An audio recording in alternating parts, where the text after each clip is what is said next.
In Episode 5 of our Journey Through the Accident Theory series, we explored the concepts of necessary and sufficient causes and how they contribute to an outcome. Identifying whether a factor is necessary or sufficient helps determine whether an incident results from probabilistic or deterministic causation. Additionally, during an investigation, counterfactuals may arise. While they can provide insight, they can also introduce bias, which is an undesirable aspect of incident investigation. In today's episode, we will look at causal investigations. We will start with the bare minimum, which is an accident report. We will then look at poor investigations, failed investigations, and good investigations. The first 5 episodes of this series introduced the fundamentals of accident theory, covering key topics such as continuity and causation. These concepts are essential for conducting informative and effective incident investigations, as they form the foundation of the investigative process. In many occupational health and safety (OHS) settings, investigations follow a causal investigation approach. This method does not focus on resolving the factors that led to the incident, but rather seeks to determine what happened in the most objective and unbiased manner possible. A causal investigation aims to identify the cause of an incident through an analytical process that explains why an event occurred. Proper incident investigations are often recommended or required by trade unions, regulatory bodies, and public agencies to ensure that critical information, which may be accessible to an organization but not necessarily accessible to external groups or the public, is examined. Additionally, laws, collective agreements, and regulations may grant certain external parties the right to conduct independent investigations, especially when determining responsibility for the incident. Regardless of whether an investigation is legally required or serves as a symbolic effort to provide closure, ensuring a thorough and well-conducted investigation is always essential. Whenever an injury, illness, or incident occurs in the workplace, a common question from peers is whether a report has been filed. Many organizations and novices in occupational health and safety mistakenly view the incident report as the culmination of an investigation rather than a starting point. However, completing an incident report should be seen as the bare minimum of an investigation, not the sole means of determining causation. The primary purpose of this report is to document what happened before, during, and immediately after the incident.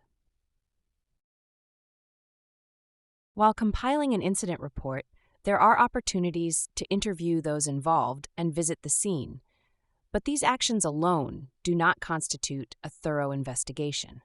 Instead, the report serves a practical purpose by outlining what happened leading up to the incident, what happened during the incident, and what happened directly after the incident.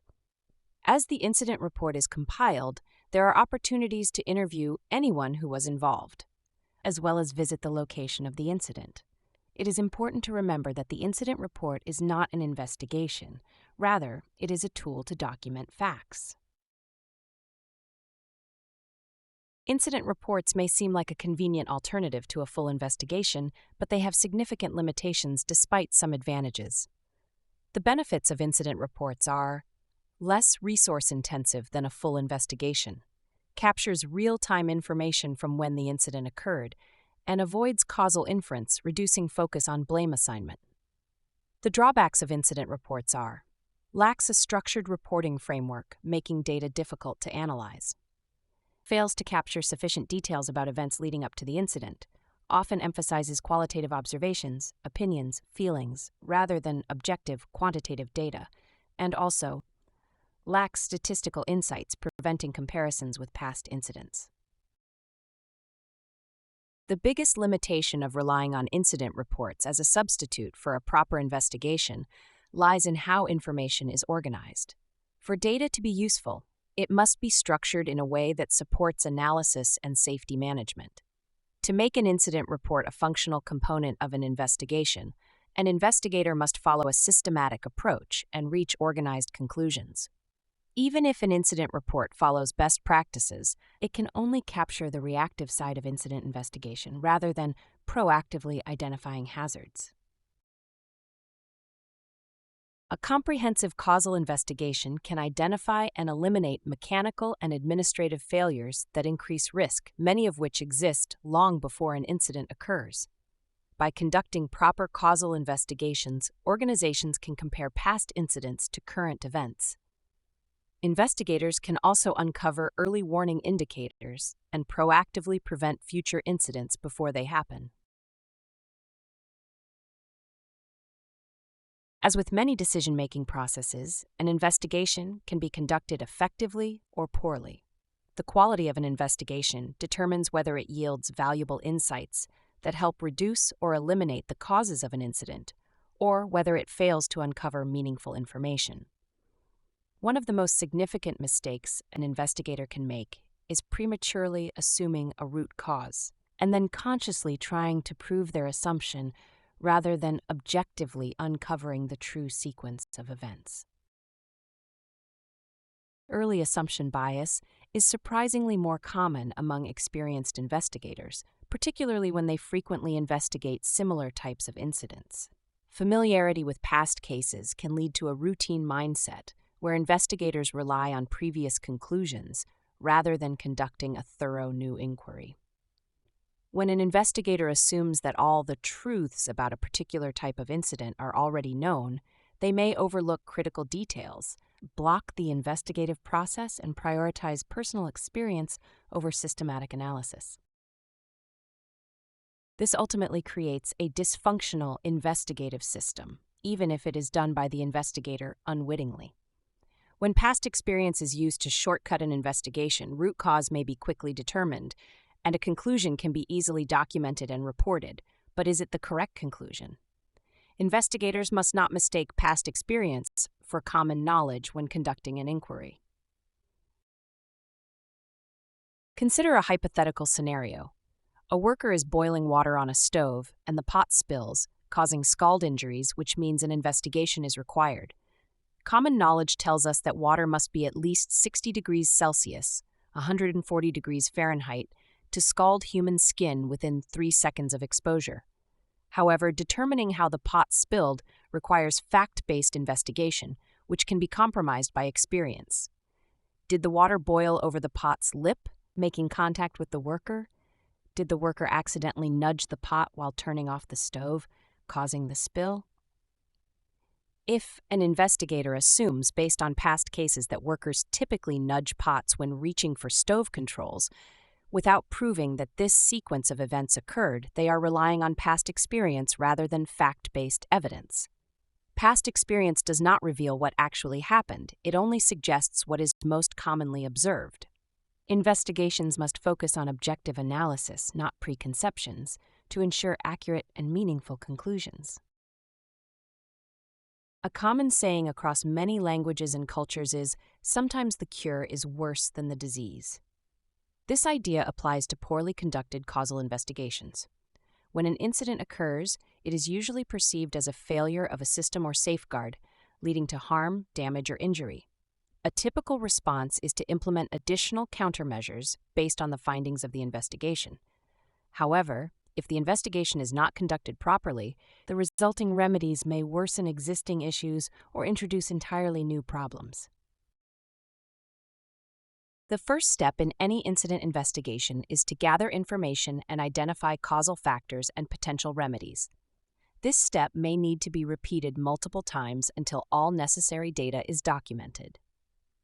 If we created a visual representation of a causal investigation, we could use a flowchart.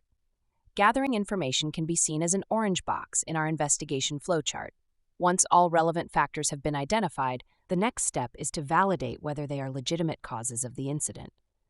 If all identified factors are valid and the countermeasures effectively address them, the investigation is considered complete. This successful conclusion is represented as a blue box on the flowchart. However, if a countermeasure is applied to a cause that is not valid, it is considered unnecessary.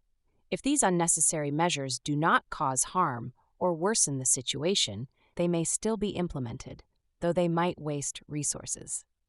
In this case, the investigation outcome is not ideal but still acceptable, as shown in green on the flowchart. If unnecessary countermeasures increase other risks, the conclusion is unacceptable because the new measures have introduced additional hazards. This scenario is represented in orange on the flowchart. These outcomes illustrate how poorly considered actions in an investigation can worsen the situation rather than improve it. If unidentified factors remain in the investigation, the best course of action is to restart the process and identify the missing causes to determine if additional remedies are needed. If a remedy is applied but fails to address all causes, the conclusion may be considered unacceptable due to the presence of residual hazards. The worst outcome occurs when both residual hazards remain and new hazards are introduced due to unnecessary countermeasures. In such cases, the investigation has not only failed to resolve the original issue, but has also created new risks, leading to a more dangerous situation than before. For an investigation to be considered effective, it must be comprehensive, unbiased, efficient, and reliable. These criteria ensure that the investigation serves as a valuable tool in workplace health and safety. The goal of any investigation is its usefulness, given the time, effort, and resources required. An investigation is considered useful when it leads to clear conclusions and identifies appropriate remedies to prevent recurrence. Let's take a look at each aspect of a good investigation. A comprehensive investigation gathers all relevant information and considers various factors that may have contributed to the incident. Even if the cause and effect path seems narrow, all potential influences should be documented and ruled out. An effective remedy requires understanding not just the specific incident, but also the interconnected systems in which it occurred. Workplaces and natural environments maintain an equilibrium, meaning that changes to one element may disrupt another part of the system. A thorough investigation ensures that potential side effects of corrective actions are anticipated and managed. As discussed in previous episodes, bias can hinder an investigation. Being unbiased means an investigator is open to all possible explanations rather than favoring a preconceived notion. A good investigation does not focus only on certain types of explanations, but seeks to uncover what actually happened, even if the findings challenge expectations or assumptions. One of the greatest challenges in any investigation is overcoming personal opinions, worldviews, stereotypes, and past experiences, which can subconsciously shape the direction of the inquiry. For example, just because one person can run a marathon, it does not mean that everyone should be expected to do the same. Similarly, assuming that all incidents of the same type share identical causes can lead to oversimplified conclusions. Bias thrives when hindsight is used to suggest what could or should have been done differently, often placing undue emphasis on human error rather than systemic factors. However, the investigator was not present at the time of the incident, and assumptions can undermine the validity of recommended interventions. Failure to recognize bias can lead to misguided corrective actions, which may fail to address the root cause or introduce new risks. Ultimately, bias can jeopardize the effectiveness of suggested remedies and prevent an accurate assessment of the incident, reducing the overall value of the investigation. An efficient investigation aims to explain the incident with minimal time and effort. In an ideal world, no effort would be spared in uncovering all contributing factors. However, time and resources are limited. Spending too much time on a single investigation takes away from other critical safety activities, such as preventive measures and workplace inspections. Therefore, an investigation must balance comprehensiveness with efficiency to maximize its impact without excessive delays. Reliability in an investigation is determined by the consistency of its conclusions. Although teamwork is often involved, an investigator must apply expertise, professionalism, and established best practices to assess causal factors accurately. A reliable investigation follows a structured methodology, ensuring that findings are repeatable and supported by evidence rather than speculation. The quality of each step in an investigation is crucial to its success. From information gathering and data analysis up to the development of corrective actions and remedies, every phase influences the final outcome. If any step is rushed or incomplete, critical details may be overlooked, leading to flawed conclusions. Like any human activity, an investigation can be performed more or less effectively, depending on the skill, experience, and mindset of the investigator. A well-conducted investigation not only identifies the causes of an incident, but also provides actionable recommendations that help prevent future occurrences. Training for investigators often focuses on technical skills such as evidence preservation and witness interviews, while causal thinking is sometimes treated as an intuitive process. However, if an investigator is not aware of their own reasoning processes, biases and omissions may compromise the findings, leading to incorrect assumptions or missed contributing factors. Recognizing and mitigating personal bias is just as important as gathering physical evidence, as it ensures a neutral and objective approach to the case.